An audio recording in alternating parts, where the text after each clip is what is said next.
మన సంస్కృతి, మన సాంప్రదాయాలు ఎప్పటికీ మనతోనే ఉండాలి. భారతదేశపు మహా గ్రంథాలు, కావ్యాల సంపూర్ణ సంకలనం. సబ్స్క్రైబ్ చేయండి. Tilak. A wide range of LED lights for indoor and outdoor use. GR Lights make India bright.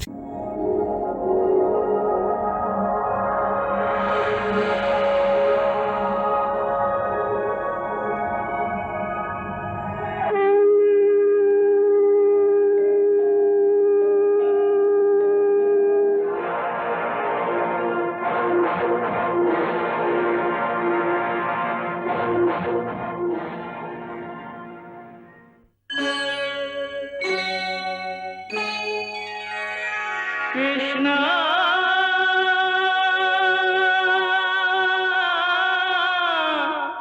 Krishna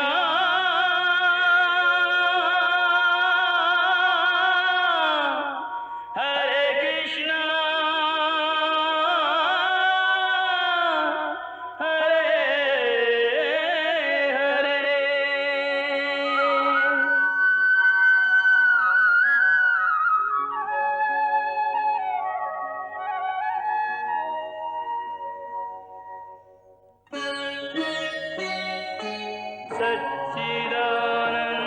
सच्चिदानन्दरूपाय विश्वोत्पत्त्यादिहेतवे तापत्रयविनाशाय श्रीकृष्णाय वयं नमः.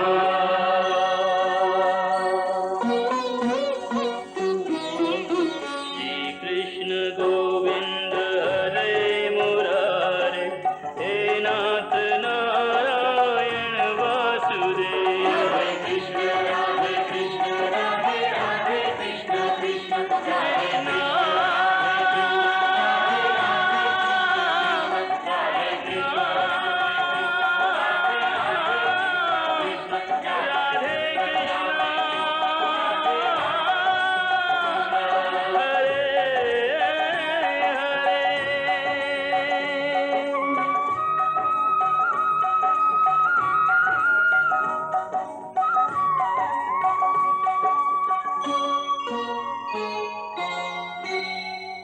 ఇప్పుడు నేను తమ సలహాని ఆదేశంగా భావించి దానిని పాలిస్తాను. నేను వెళ్ళటానికి అనుజ్ఞ ఇవ్వండి కృపాచార్య. ఇప్పుడు నువ్వెక్కడికి వెళ్తావు?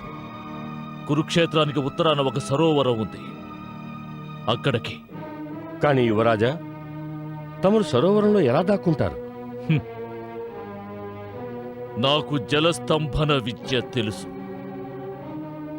నేను సరోవరంలో దాక్కుని జలాన్ని నిశ్చలం చేస్తాను. ఒకవేళ పాండవులు వెతుక్కుంటూ అక్కడికి వచ్చినా కూడా సరోవరంలో నేను దాక్కున్నానని వారికి ఎంత మాత్రమూ తెలియదు.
చాలా పెద్ద పెద్ద మాటలు మాట్లాడేవాడు ఆ అంధపుత్రుడు. తన ప్రాణభయంతో రణభూమిని వదిలి పారిపోయాడు. పిరికివాని పుత్రుడు పిరికివాడే అనిపించుకున్నాడు. గురుకులంలోని నిస్సహాయులు నిష్పాపులైన స్త్రీలను విడిచి వెళ్ళాడు. ఇప్పుడు దుర్యోధనుడి పేరు చెప్తేనే అసహ్యం వేస్తోంది. నేను పాపాత్ముణ్ణి గాంధారి, పాపాత్ముణ్ణి. మహారాజా, నా ఈ పాపం కారణంగానే మన పుత్రులందరూ మరణశయ్యనాశ్రయించారు. ఇప్పుడు మన జ్యేష్ఠ పుత్రుడు దుర్యోధనుడు మృత్యువును చూసి భయపడిపోతున్నాడు. ఇప్పుడు దుర్యోధనుడు పారిపోయిన తర్వాత ఈ యుద్ధం సమాప్తమైనట్లేగా కేశవ? లేదు పార్థ, దుర్యోధనుడు పారిపోయినందువల్ల ఈ యుద్ధం సమాప్తం కాలేదు. కానీ కేశవ, కౌరవుల సైన్యమంతా నశించిపోయింది. ఇప్పుడు బతికున్న దుర్యోధనుడు, కృపాచార్యుడు, అశ్వత్థామ, కృతవర్మ వాళ్ళు పారిపోయారు. ఇక మనతో యుద్ధం చేసేది ఎవరు? ఈ యుద్ధంలో మనం సంపూర్ణంగా గెలిచాం. లేదు వాయునందన, శత్రుశేషం లేనప్పుడే సంపూర్ణ విజయం ప్రాప్తిస్తుంది. నువ్వు ఏమంటున్నావు కేశవ? నేను సత్యమే చెప్తున్నాను. శత్రుపక్షరాజు వధించబడినప్పుడే శత్రుపక్షం సంపూర్ణంగా ఓడిపోయినట్టనిపించుకుంటుంది. లేదా ఓడిన రాజు గెలిచిన రాజును శరణు వేడాలి. ఇప్పుడు నీవే చెప్పు భీమసేన, పాండవులు గెలిచినట్టు ఎలా అవుతుంది? దీని అర్థం ఏమిటంటే ఆ దురాత్ముడైన దుర్యోధనుణ్ణి మనం వెతికి పట్టుకోవాలి. అవును భీమసేన, దుర్యోధనుడు కేవలం ఒంటరి కాడు. వానితో పాటు అశ్వత్థామ, కృతవర్మ, కృపాచారిణి వంటి యోధులు కూడా ఉన్నారు. వారు ఈ యుద్ధ ఫలితాన్ని తారుమారు చేయగల సమర్థులు. అందుకని దుర్యోధనుణ్ణి మనం వేగంగా వెతికి పట్టుకోవాలి. ఆకాశం గాని పాతాళం గాని ఎక్కడ దాక్కున్నా మేం వాణ్ణి వెతికి పట్టుకుంటాం. ఒకవేళ అశ్వత్థామ, కృపాచార్యుడు, కృతవర్మ వీరు దుర్యోధనునితో పాటు లేకుంటే దుర్యోధనుడు ఎక్కడ దాక్కున్నాడో వాళ్ళకి అవశ్యం తెలిసుంటుంది. కనుక ఆ ముగ్గురిలో మనకెవరు దొరికినా అప్పుడు దుర్యోధనుడు ఎక్కడున్నాడో మనకి తెలిసిపోతుంది.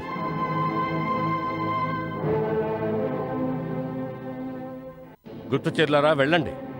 దుర్యోధనుడితో పాటు అశ్వత్థామ, కృపాచార్యుడు, కృతవర్మ వీళ్ళ ముగ్గురిని వెతికి పట్టుకోండి. వెళ్ళండి. కురుక్షేత్ర ధరిత్రిలో మూల మూలలా వెతకండి. అడవులు, కొండలు, కోనలు ఎక్కడ దాగున్నా వాళ్ళని బయటికి తీసుకురండి.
మన అనుమానం నిజమైంది.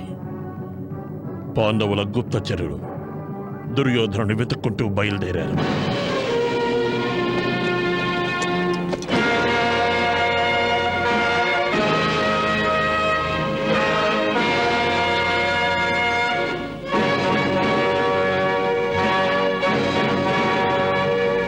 నకుల, అగ్రజ, ఈ కీకారణ్యంలోకి మన రథాలు వెళ్ళవు.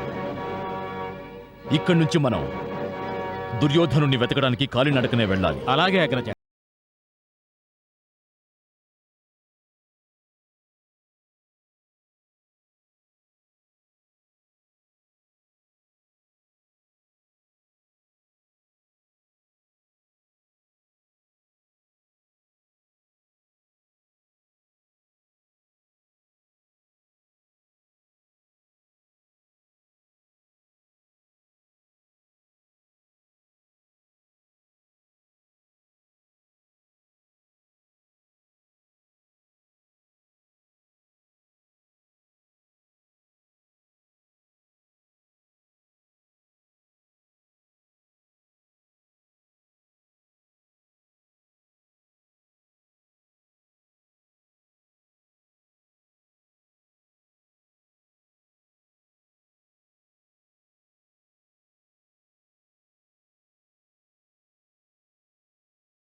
చూసావా నకుల?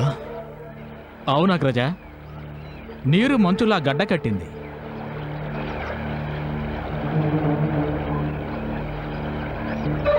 ఆశ్చర్యంగా ఉంది.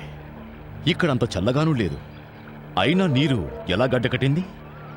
ఈ మంచు కింద ఎన్ని జలచరాలు మరణించి ఉంటాయో తెలియదు కదా. ఇంత గడ్డకట్టిన నీటిలో ఎవరైనా ఎలా జీవించగలరు?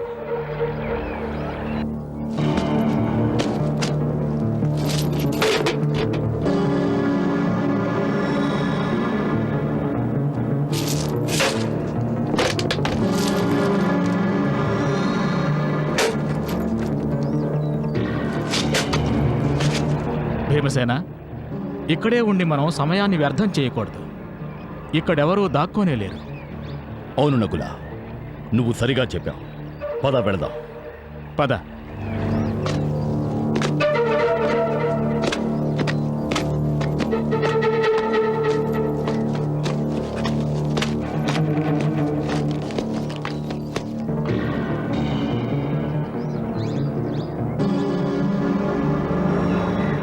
తప్పించుకున్నాడు దుర్యోధనుడు, తప్పించుకున్నాడు. ఈశ్వరునికి ఇంకా మన మీద కృప ఉంది గాంధారి, కృప ఉంది. అందుకే మన పుత్రుడు దుర్యోధనుడు ఉన్మత్తుడైన భీముని చేతిలో మరణించకుండా తప్పించుకున్నాడు. బహుశా ఈశ్వరుడు దుర్యోధనుని అపరాధాన్ని మన్నించాడేమో. అదే వాస్తవమైతే వాస్తవానికి తమ నోటి నుండి వెలువడిన శాపం కూడా సత్యమై రుజువై ఉండాలి. గాంధారి, నీవెప్పుడూ నిరాశతో కూడిన పలుకులే పలుకుతావే. నీ మనసులో ఎల్లప్పుడూ భయాలకి సందేహాలకి తావిస్తావెందుకు? మహారాజా, తమరు దేన్ని నిరాశ, భయం, సందేహమని అంటున్నారు? నిజానికి అదే కఠిన సత్యం. ఆ సత్యం నుండి మానవుడు కొంతకాలం పాటు తప్పించుకోవచ్చు, కానీ శాశ్వతంగా తప్పించుకోలేడు మహారాజా. మహారాజా, దుర్యోధనుడు కూడా అసత్య అధర్మ కార్యాలతో తన బూటకపు మహత్వాకాంక్షతో ఏ మేడలు కట్టుకున్నాడో అవి సత్యధర్మాల తుపాను తాకిడికి ఎంతో కాలం నిలిచి ఉండలేవు మహారాజా. దుర్యోధనుడు ఎంతో కాలం పాటు తన మృత్యువుతో దాగుడు మూతలు ఆడలేడు మహారాజా, దాగుడు మూతలు ఆడలేడు.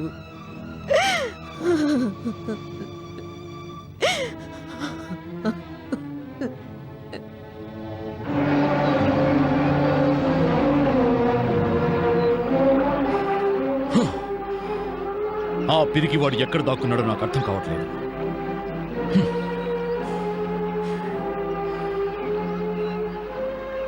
పోనీ సారథి,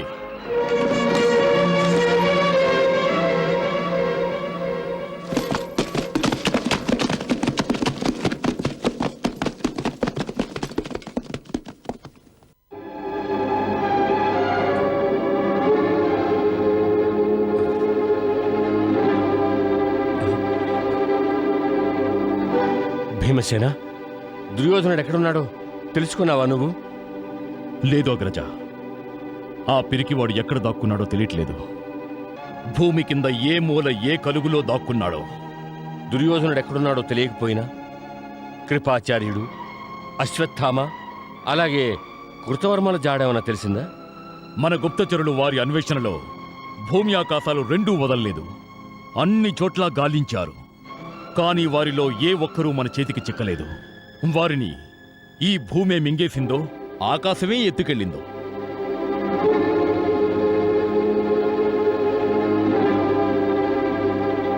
నిరాశపడవలసిన అవసరం ఏం లేదు భీమసేన. నేడు కాకుంటే రేపు మనకి కౌరవులు అవశ్యం లభిస్తారు. కృపాచార్యుడు, అశ్వత్థామ, అలాగే కృతవర్మ, వీరి ముగ్గురులో ఏ ఒక్కరి గురించి తెలిసినా సరే అప్పుడు మనం తేలిగ్గా దుర్యోధనుని పట్టుకోగలం.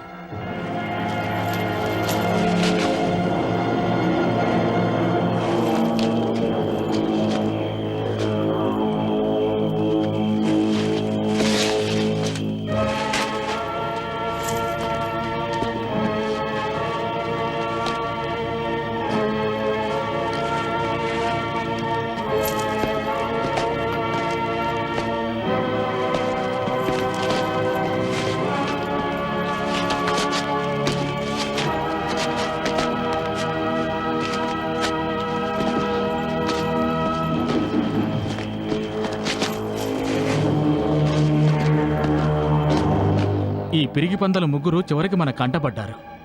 ఇక అశ్వత్థామ, కృపాచార్యుడు, కృతవర్మ తప్పించుకోలేరు. పద, మన యుధిష్ఠిర మహారాజుకు సమాచారం అందిద్దాం. లేదు, మనం వీళ్ళని వెంబడించాలి. వీళ్ళు అవశ్యం దుర్యోధనుని కలవడానికి వెళ్తూ ఉంటారు. నువ్వు చెప్పింది నిజమే. పద.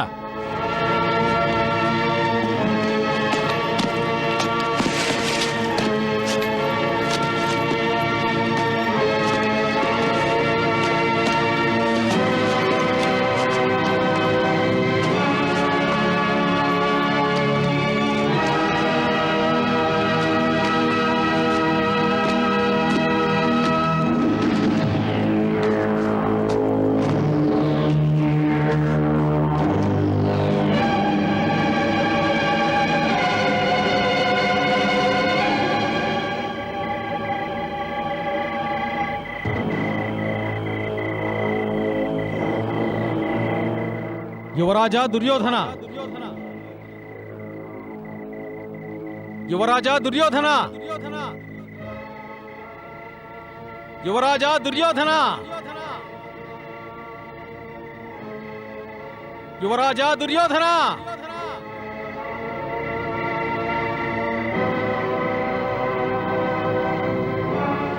యువరాజా దుర్యోధన.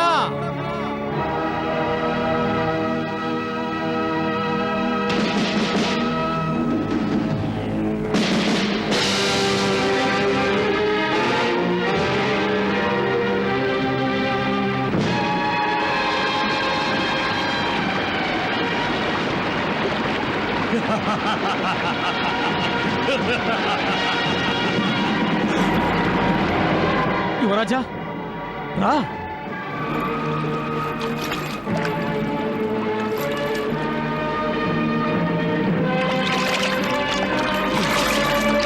యువరాజా, యువరాజా.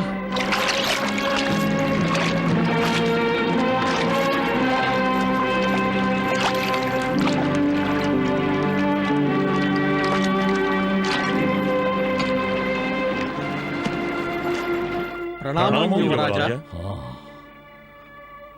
భీముడు, నకులుడు నన్ను వెతుక్కుంటూ ఇక్కడి దాకా వచ్చారు. కానీ నేను వారి దృష్టి నుంచి తప్పించుకున్నాను. వారి గుప్తచరులు మా ముగ్గురిని కూడా వెతుకుతున్నారు. ఇంకా ఇక్కడే ఉండటం మనందరికీ ప్రమాదం. నేను యువరాజును ఒక్కరోజు మాత్రమే నీళ్లలో దాక్కోమని సలహా ఇచ్చాను. ఎందుకంటే పాండవులు ఒక్కరోజులోనే నలుదిక్కుల గుప్తచరులను పంపించి వెతికే ప్రయత్నం చేస్తారు. వాళ్ళ నుంచి దూరంగా పారిపోవడం అసంభవం. కానీ ఇప్పుడిక పాండవులే మోసపోయి వెళ్ళిపోయారంటే మనం దాక్కోవడానికి సురక్షితమైన స్థావరాన్ని వెతకవలసిన అవసరం ఉంది. త్వరగా పారిపోవాలంటే మనకి వేగంగా పరిగెత్తే రథం కావాలి. లేదు కృతవర్మ, లేదు. రథంలో వెళ్తే జాడలు ఏర్పడతాయి. ఒకవేళ యువరాజు దుర్యోధనుడు ఇక్కడికి రథం మీద వచ్చుంటే పాండవుల ఆ రథజాడల్ని బట్టి అవశ్యం దుర్యోధనుడు ఇక్కడే దాగున్నాడని పసిగట్టేవారు. అందువల్ల రథం గురించి మర్చిపోండి. అశ్వత్థామా, నీ మాటలు వింటుంటే మనకి కాలినడక తప్ప మరో మార్గం లేదని నాకనిపిస్తోంది. మనం ఇక సమయాన్ని వృధా చేయకుండా ఈ క్షణమే ఇక్కడి నుంచి నడక మొదలెట్టాలి. లేదు కృతవర్మ, లేదు. ఇంకా చీకటిగానే ఉంది. ఇంకాసేపు అయ్యాక సూర్యోదయమవుతుంది. పాండవుల గుప్తచరులు మన కోసం వెతుకుతున్నారు. వాళ్ళు ఎక్కడో ఒకచోట మన కోసం మాటు వేసుంటారు. కృపాచార్య, తమరు సరిగా చెప్పారు. అలాగని ఇక్కడ ఉండడమూ మంచిది కాదు. ప్రతి క్షణం ప్రమాదం పొంచి ఉంటుంది. ఈ ప్రమాదాన్ని ఎదుర్కోక తప్పదు. ఏ విధంగా చూసినా కూడా రేపు రాత్రి వరకు నీవిక్కడే దాక్కోవాలి యువరాజా.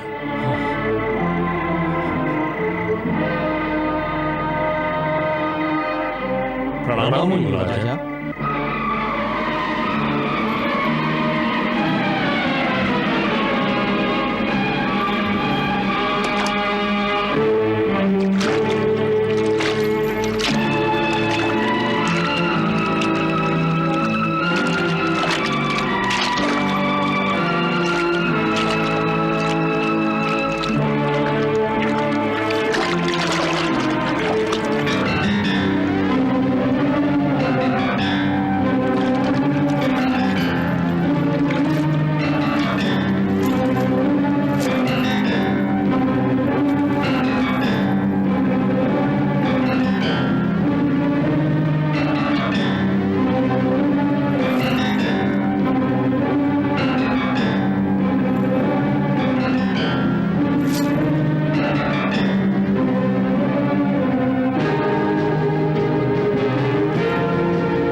ఏమంటున్నారు మునివరా?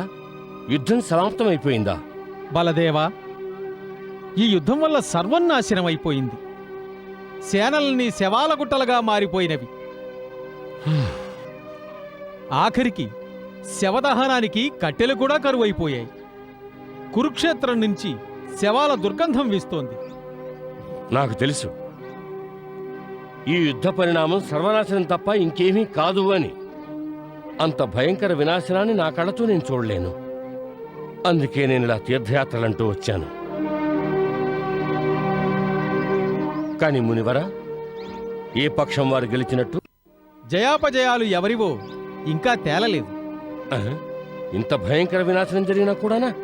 అవును బలరామ, ఈ భయంకర మహావినాశనం నుండి పాండవులందరూ తప్పించుకున్నారు. కాని అధిక వినాశనం కౌరవులకే జరిగింది. కౌరవులందరూ మరణించినారు. ఒక్క దుర్యోధనుడు మాత్రమే ఇంకా జీవించి ఉన్నాడు. దీని అర్థం అంటే అర్థం పాండవులు జయించారా? లేదు బలరామా, లేదు. దుర్యోధనుని మొండితనం ఇంకా అతన్ని వీడలేదు. అతడు ఓటమిని ఇంకా అంగీకరించలేదు.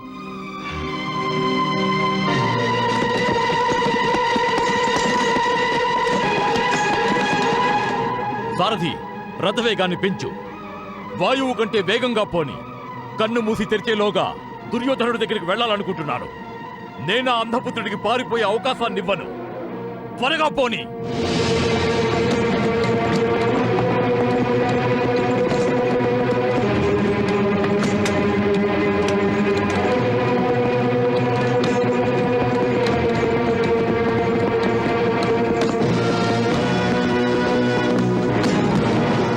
ఇంకా వేగంగా పోని, ఇంకా వేగంగా.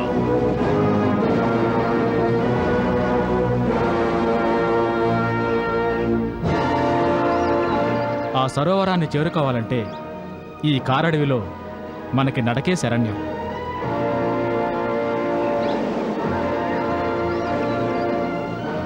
సరే, పద వెళ్దాం. పద కేశవ.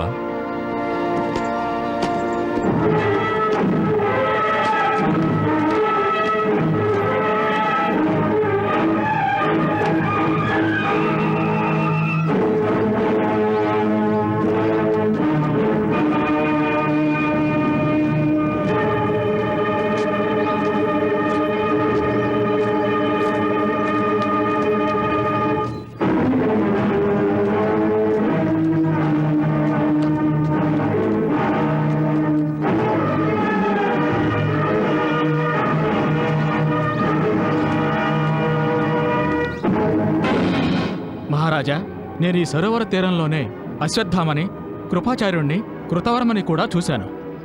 వాళ్ళు యువరాజు దుర్యోధనుణ్ణి పిలిచారు. తరువాత కొద్ది క్షణాల్లో యువరాజు దుర్యోధనుడు ఇందులోంచే బయటికొచ్చాడు. చాలాసేపు వాళ్ళు నలుగురు ఇక్కడే మాట్లాడుకున్నారు. ఆ తర్వాత యువరాజు మళ్ళీ ఈ సరోవరంలోకి వెళ్ళి దాక్కున్నాడు.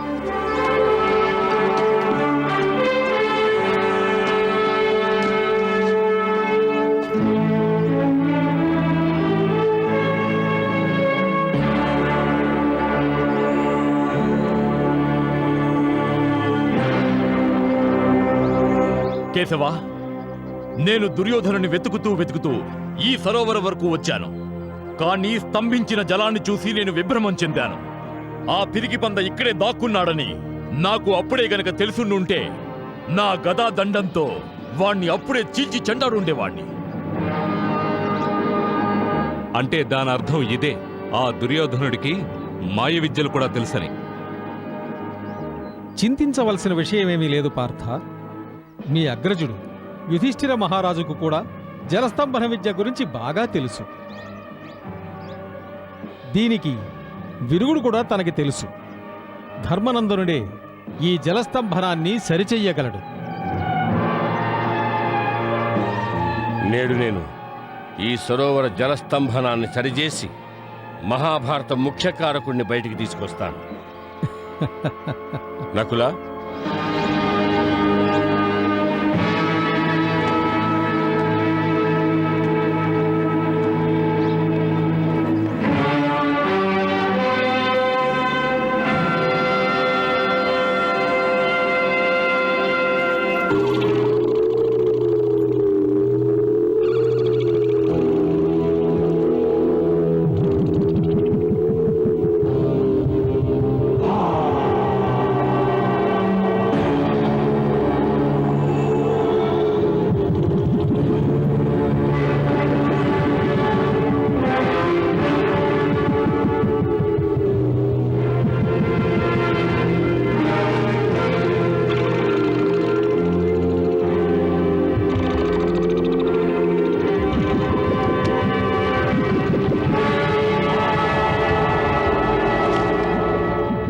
దుర్యోధనుడు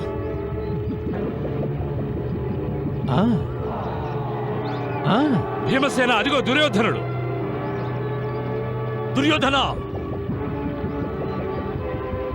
మహారాజా, విధాత ఇంకో ప్రమాదాన్ని దుర్యోధనుడు ఎదుర్కొనేలాగా చేశాడు. పాండవ జ్యేష్ఠుడు యువరాజు దుర్యోధనుడు చేసిన జలస్తంభనని ఉపసంహరించాడు. ఏమిటి? సరోవరంలో దాక్కున్న దుర్యోధనుణ్ణి చూసి అందరూ పాండవులు, వారి సైనికులు సంతోషంతో గెంతులు వేస్తున్నారు.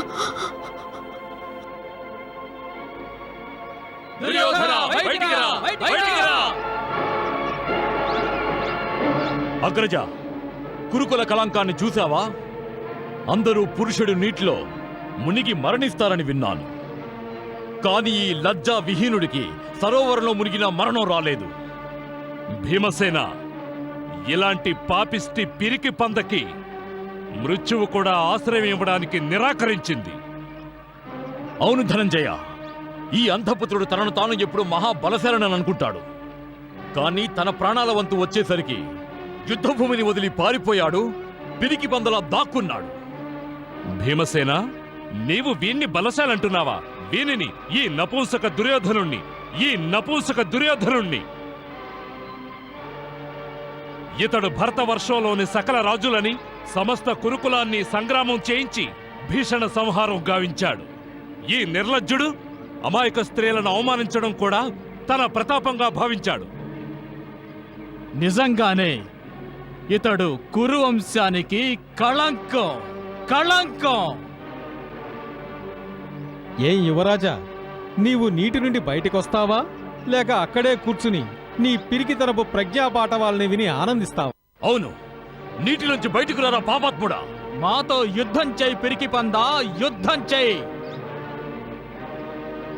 దుర్యోధన, నీ వెల్లప్పుడూ అన్యాయాన్ని అధర్మాన్ని ఆశ్రయించావు. కానీ నేను నీకు ఏ అన్యాయాన్ని అధర్మాన్ని చేయాలనుకోవట్లేదు. అందుకని ఆ నీటి నుంచి వెంటనే బయటికి రా. అలాగే క్షత్రియ ధర్మానుసారంగా మాతోటి యుద్ధం చేయి. నువ్వు మమ్మల్ని పరాజితుల్ని చేస్తే ఈ భరతవర్షానికి సార్వభౌముడి అవుతావు, లేదా యుద్ధంలో వీరమరణాన్ని పొంది స్వర్గానికి చేరుకుంటావు. ఈ రెండిటిలోనూ నీకు కీర్తి లభిస్తుంది దుర్యోధన. అందుకని పిరికితనాన్ని వదిలిపెట్టి వీరత్వంతో ఈ నీటి నుంచి బయటకు వచ్చి మాతోటి యుద్ధాన్ని చెయ్యి.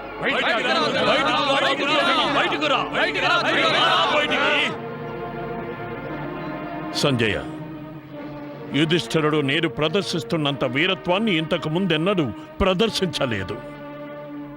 ముందు నా పుత్రుడు దుర్యోధనుడు వానితో యుద్ధం చెయ్యడానికి ప్రయత్నించాడు. కాని అతను దొరకకుండా తప్పించుకున్నాడు. నేడు హఠాత్తుగా ఆ పంచ పాండవులు మహావీరులైపోయారు. నా పుత్రుని యుద్ధానికి ఆహ్వానిస్తున్నారు. కాస్త విశ్రాంతి కూడా తీసుకోనివ్వడం లేదు వాణ్ణి.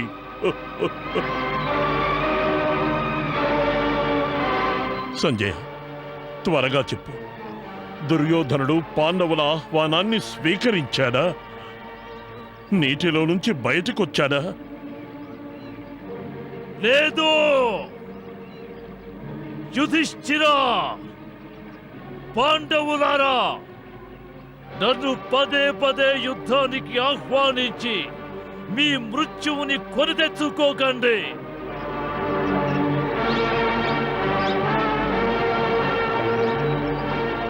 నేను నీటి నుంచి బయటికి వచ్చానో మీరు సర్వనాశనం కావటం నిశ్చయమని తెలుసుకోండి. వాస్తవానికి నీకు మమ్మల్ని వధించే సామర్థ్యం ఉంటే ఒక పిరికి పందలా పారిపోయి ఇలా సరోవరంలో మొహం దాచుకుని ఉండేవాడివి కాదు. నేనిక్కడ దాక్కుని కూర్చోలేదు అర్జున. ఇన్ని దినములు యుద్ధము చేసి అలసిపోయాను. అందుకని ఇక్కడ విశ్రాంతి తీసుకుంటున్నాను.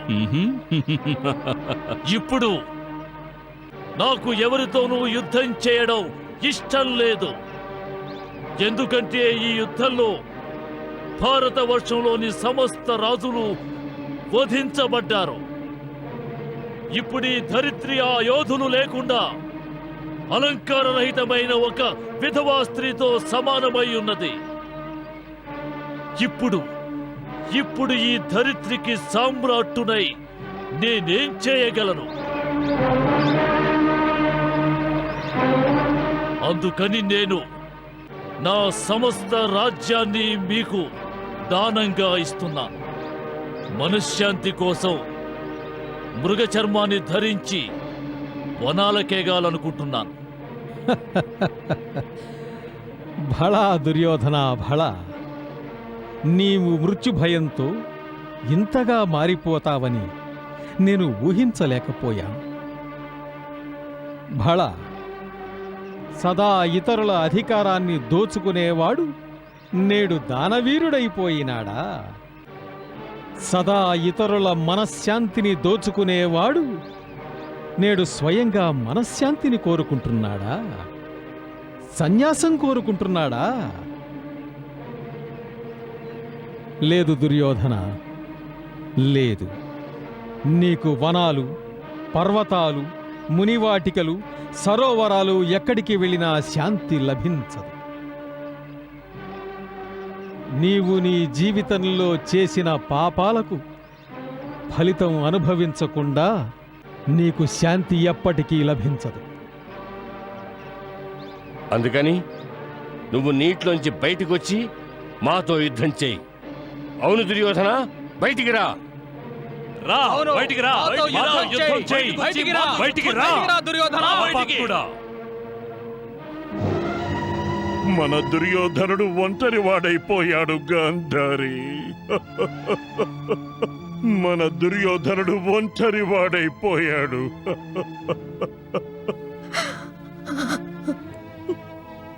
నేడు పాండవులు రక్తపిపాసుల్లాగా మన పుత్రుణ్ణి చుట్టుముట్టారు. వాళ్ళ పంజరంలో బంధించి వేశారు. నేను మన పుత్రుణ్ణి రక్షించుకోలేకపోతున్నాను.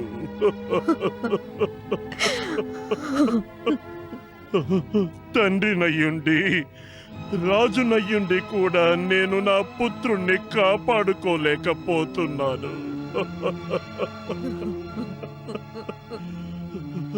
సంజయ, నీవు నా సందేశాన్ని పాండవులకు చేరవేయగలిగితే వాళ్లతో చెప్పు, నేను నా సర్వస్వాన్ని దారబోయడానికి సిద్ధంగా ఉన్నాను. నేను ఈ రాజ్య సింహాసనాన్ని, సిరి సంపదల్ని వదిలేయడానికి సిద్ధంగా ఉన్నాను.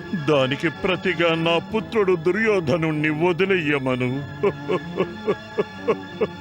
నేను వాణ్ణి తీసుకుని అడవుల్లోకి వెళ్ళిపోతాను. కానీ వాళ్ళు నా దుర్యోధనుణ్ణి వదిలేయాలి. నా దుర్యోధనుణ్ణి వదిలేయాలి. మహారాజా, పాండవులు ఒకవేళ దుర్యోధనుని విడిచిపెట్టినా కూడా మన పుత్రుడు తన కర్మానుభవం నుండి ఎప్పటికీ తప్పించుకోలేడు మహారాజా, ఎప్పటికీ. మహారాజా, ఈ సమయాన తమ హృదయానికి ఎంత బాధ దుర్యోధనుని దుఃఖం వల్ల కలుగుతున్నదో అంతకంటే అధికమైన బాధ తమ పుత్ర ప్రేమ వలన కలుగుతోంది. నువ్వు ఏమంటున్నావు గాంధారి? నేను సత్యమే చెప్తున్నాను మహారాజా. తమ పుత్ర ప్రేమను ఎలా తమరు అమృతంగా భావించి దుర్యోధనునికి పంచారో ఆ అమృతమే నేడు విషమై తమ ముందు నిలిచింది మహారాజా, విషమై నిలిచింది మహారాజా.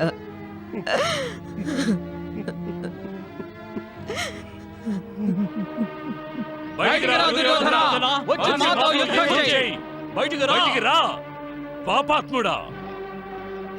బయటికి రా. వచ్చి మాతో యుద్ధం చేయి. రా బయటికి. రా దుర్యోధన, సరోవరం నుంచి బయటకు వచ్చి మాతోటి యుద్ధం చేయి. అలా దాక్కుని సమయాన్ని వ్యర్థం చేయకు. నేను నీకు యుద్ధం చేయడానికి అవకాశం ఇస్తున్నాను దుర్యోధన. దాన్ని పూర్తిగా వినియోగించుకో. లేదంటే ద్రౌపది స్వయంవర సమయాన ఏ విధంగా అర్జునుడు పైన ఏర్పాటు చేసిన చేప బొమ్మని కింద నీటిలో ఆ ప్రతిబింబాన్ని చూసి దాని కంటికి గురిపెట్టాడో అలాగే అర్జునుడు ఇప్పుడు తన గాంధీవంతో నీ శరీరాన్ని ఛేదించగలడు దుర్యోధన. అర్జునుడు నాపై బాణం సంధిస్తే అది అధర్మమవుతుంది. భళా దుర్యోధన, భళా. ఇప్పుడు నువ్వు కూడా ధర్మాధర్మాల గురించి వ్యాఖ్యానిస్తున్నావా? భళా. యమలోక ద్వారాన్ని చేరుకోగానే నీకు ధర్మం గుర్తొచ్చిందా? భళాభళి. మృత్యువు సమీపించగానే మంచి మాటలు గుర్తొస్తున్నాయి కాబోలు. అధర్ముడికి ధర్మం గుర్తొచ్చినట్టుంది. సావధాన చిత్తుడవై ఆలకించు బావా దుర్యోధన. ఏ అధర్ముడితోనైనా అధర్మమనే శస్త్రంతో యుద్ధం చేయడం అధర్మం అనిపించుకోదు. దుర్యోధన, ఇప్పుడు నీవి యుద్ధం నుండి తప్పించుకోలేవు. పార్థ,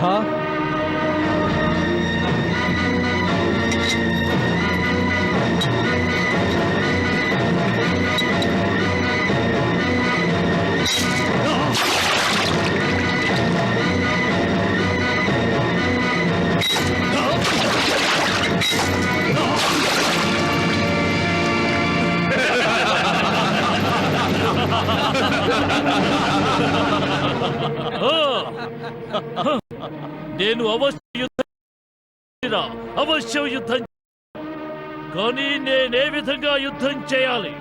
ఇప్పుడు నా వద్ద ఏ సైన్యం లేదు, ఏనుగులు లేవు, అశ్వాలు లేవు, ఏ శస్త్రాలు లేవు.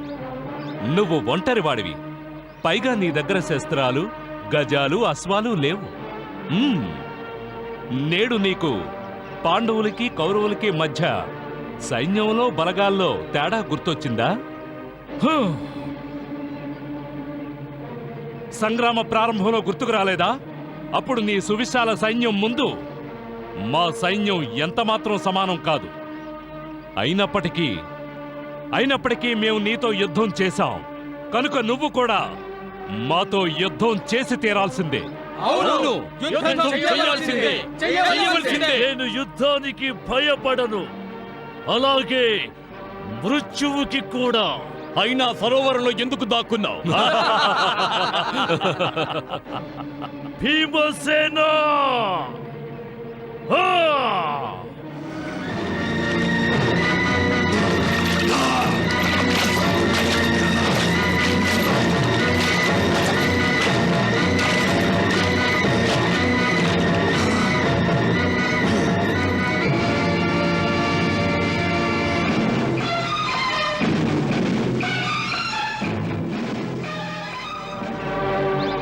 మంచే జరిగింది దుర్యోధన. ఎట్టకేలకి నీవు యుద్ధం చేయడానికి సిద్ధపడ్డావు. ఇది మీ అందరికీ ఎంత మాత్రం న్యాయం కాదు. అందుకని నేను ఇప్పుడే కృష్ణునితో సహా మీ పాండవులందరినీ వధించడానికి వెనుకాడదలుచుకోలేదు. మీరందరూ నన్ను పరిహసించి, నన్ను అవమానించి మీ మృత్యువుని ఆహ్వానించారు. యుధిష్ఠిరా, నేను శస్త్రరహితుడనై ఉండి నిన్ను నీ 4 సోదరులను వధిస్తాను. నా సోదరులందరూ మరణించారు, ఇప్పుడు మీరు నా చేతుల్లో మరణిస్తారు. అలాగే మరి జాప్యం ఎందుకు? తక్షణమే యుద్ధం ప్రారంభిద్దాం. మీ ఐదుగురు నన్ను ఒంటరిని చేసి యుద్ధం చేస్తారా? అవును, అయినా ఇందులో తప్పే ఉంది. ఇది పూర్తిగా అధర్మం. భళ, కానీ ఇదే అధర్మంతో నువ్వు మా అభిమన్యుణ్ణి వధించావు. మీరందరూ ఒక్కటై ఒంటరిగా ఉన్న అభిమన్యుణ్ణి వధించారు. ఆ సమయాన అధర్మమనే ఆలోచన రాలేదా? కానీ దుర్యోధన, నేను నీకు వాగ్దానం చేస్తున్నాను, ఈ పాండవులు నీతో అధర్మ యుద్ధం చెయ్యరని. ధర్మనందనుడు సాక్షాత్తు ధర్మరాజు. అతడు నీతో ధర్మంగానే యుద్ధం చేస్తాడు. దుర్యోధన, నీ అధర్మానికి సమాధానంగా ఈ పాండవులు కూడా అధర్మం చేస్తే నీకు ఈ పాండవులకు మధ్య తేడా ఏముంటుంది? అవును దుర్యోధన, నేను నీకు దిలాసా ఇస్తున్నాను. యుద్ధం జరుగుతుంది, కానీ నీ ఇచ్ఛానుసారంగానే జరుగుతుంది. నువ్వు ఏ శస్త్రంతో యుద్ధం చేయాలనుకుంటున్నావో అదే శస్త్రాన్ని ఉపయోగించి నీతో యుద్ధం చేయడం జరుగుతుంది. మా అన్నదమ్ముల 5గురులో కేవలం ఏ ఒక్కరితోటో నువ్వు యుద్ధం చేయడం జరుగుతుంది. ఒకవేళ నువ్వు బాణాలతో యుద్ధం చేస్తానంటే అర్జునుడున్నాడు. నువ్వు గనక కరవాలంతో యుద్ధం చేయాలనుకుంటే మా నకులుడున్నాడు. ఒకవేళ నువ్వు బల్లెంతో యుద్ధం చేయాలనుకుంటే నేనే స్వయంగా చేస్తాను. ఇందులో దేన్ని ఎంచుకుంటావో అది నీకే వదిలేస్తున్నాను దుర్యోధన. ఇదే మీ పాండవుల మాయ. నేను మీలో ఒకరితో యుద్ధం చేసి వాణిని వధిస్తే మిగిలిన 4 కలిసి నాపై విరుచుకుపడతారు. అప్పుడు మరలా నేను ఆ 4 యుద్ధం చేయాల్సి వస్తుంది. యుధిష్ఠిరా, ఆ యుద్ధంతో ఏం లాభం? లేదు దుర్యోధన, ఈ యుద్ధంలోని జయాపజయాలు కేవలం ఒక్క పాండుపుత్రుడితో యుద్ధం చేయడం మీద ఆధారపడి ఉంటుంది. నువ్వు గాని జయించావో మేమందరం మా ఓటమిని ఆనందంగా అంగీకరిస్తాం. ఈ పృథ్వీ నీదే అవుతుంది. ఇక హస్తినాపురం కూడా నీదే అవుతుంది. ఇక మేమందరం వనవాసానికి వెళ్ళిపోతాం.